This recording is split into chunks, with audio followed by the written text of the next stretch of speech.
بسم اللہ الرحمن الرحیم۔ پیارے ناظرین، آج کا ہمارا موضوع ہے دوڑنے والا پتھر۔ دوڑنے والا پتھر کیا ہے؟ آئیے آج کا موضوع شروع کرنے سے پہلے آپ ناظرین سے ریکویسٹ ہے کہ ہمارا چینل مدرسۃ الفاطمہ آن لائن کو سبسکرائب کر لیں، شیئر بھی کر دیں، لائک بھی کر دیں تاکہ آپ کی دینی معلومات میں اضافہ ہوتا رہے۔ آئیے آج کا معجزہ سنتے ہیں۔ یہ معجزہ، یہ دوڑنے والا پتھر جو ہے، یہ 1 ہاتھ لمبا، 1 ہاتھ چوڑا چوکور پتھر تھا جو ہمیشہ حضرت موسیٰ علیہ السلام کے بیگ میں رہتا تھا۔ اس مبارک پتھر کے ذریعے حضرت موسیٰ علیہ السلام کے 2 معجزات کا ظہور ہوا، جن کا تذکرہ قرآن مجید میں بھی موجود ہے۔ پہلا معجزہ، اس پتھر کا پہلا عجیب کارنامہ جو در حقیقت حضرت موسیٰ علیہ السلام کا معجزہ تھا، وہ اس پتھر کی دانشمندانہ لمبی دوڑ ہے، اور یہی معجزہ اس پتھر کے ملنے کی تاریخ ہے۔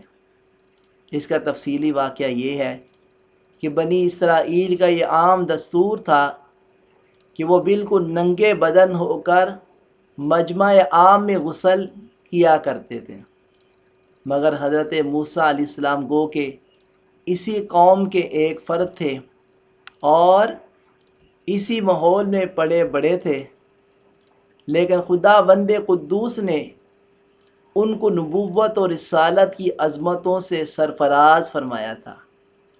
اس لیے آپ کی عصمت نبوت بھلا اس حیا سوز بے غیرتی کو کب گوارا کر سکتی تھی؟ آپ بنی اسرائیل کی اس بے حیائی سے سخت نالاں اور انتہائی بیزار تھے۔ اس لیے آپ ہمیشہ یا تو تنہائی میں یا تہبند پہن کر غسل فرمایا کرتے تھے۔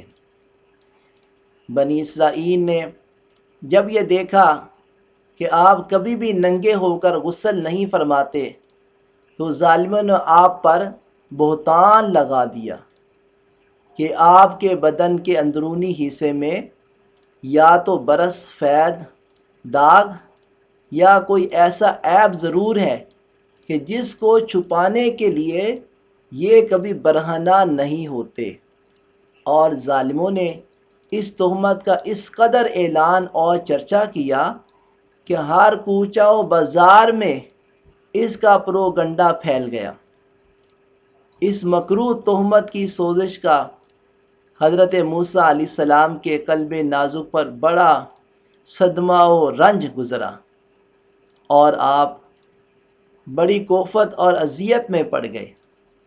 تو خدا بند قدوس اپنے مقدس کلیم کے رنج و غم کو بھلا کب گوارا فرماتا، اور اپنے ایک بزرگ رسول پر اور اپنے ایک برگزیدہ رسول پر ایک عیب کی تہمت بھلا خالق عالم کو کب اور کیوں کر اور کس طرح پسند ہو سکتی تھی؟ ارحم الراحمین نے آپ کی برات اور بے عیبی ظاہر کر دینے کا ایک ایسا ذریعہ پیدا فرما دیا کہ دم زدن میں بنی اسرائیل کے پروگنڈوں اور ان کے شکوک و شبہات کے بادل چھٹ گئے، اور آپ کی برات اور بے عیبی کا سورج آفتاب عالم تاب سے زیادہ روشن و آشکار ہو گیا۔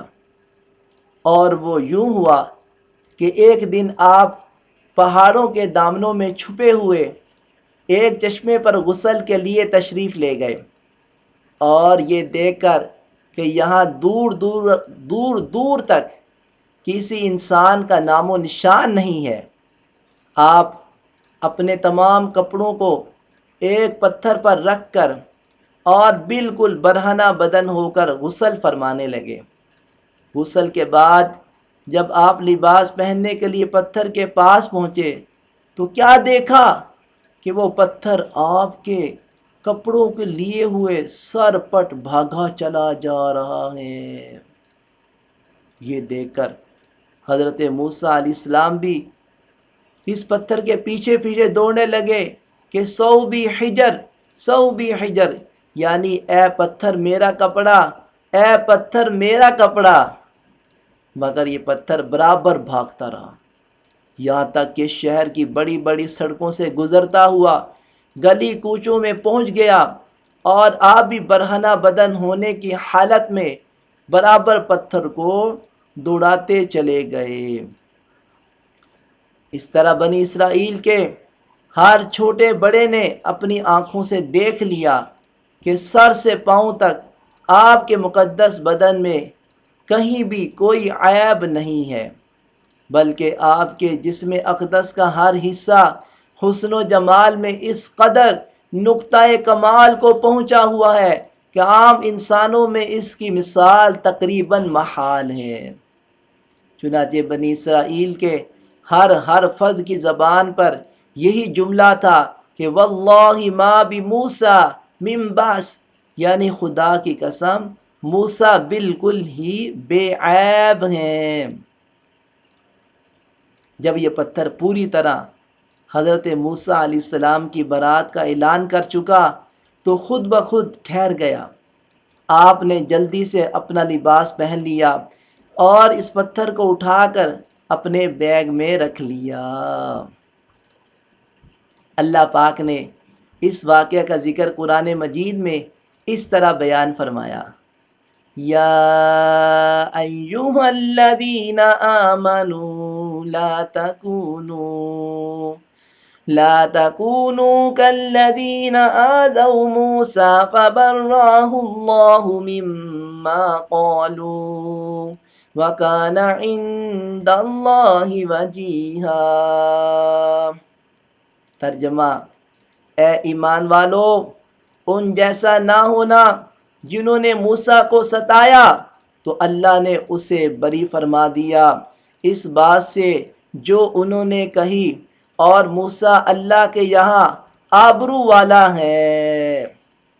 پیارے ناظرین، آخر میں میری ریکویسٹ ہے کہ اگر آپ نے یا آپ کے بچوں نے صحیح تجوید کے ساتھ قرآن و پاک نہیں پڑھا تو آئیے ہم آپ کو تجوید کے ساتھ قرآن پاک پڑھائیں گے اور نیز شرعی مسائل بھی بتائیں گے اور ترجمہ و تفسیر بھی کروائیں گے کہ ہمارے پیارے نبی صلی اللہ علیہ وآلہ وسلم نے فرمایا، خیرکم من تعلم القرآن وعلمہ، کہ تم میں سے بہترین وہ ہے جو قرآن پاک سیکھے اور دوسروں کو سکھائے۔ اللہ پاک ہم سب کو قرآن پاک صحیح پڑھنے، صحیح عمل کرنے اور صحیح سمجھنے کی توفیق عطا فرمائے۔ صدق اللہ العظیم۔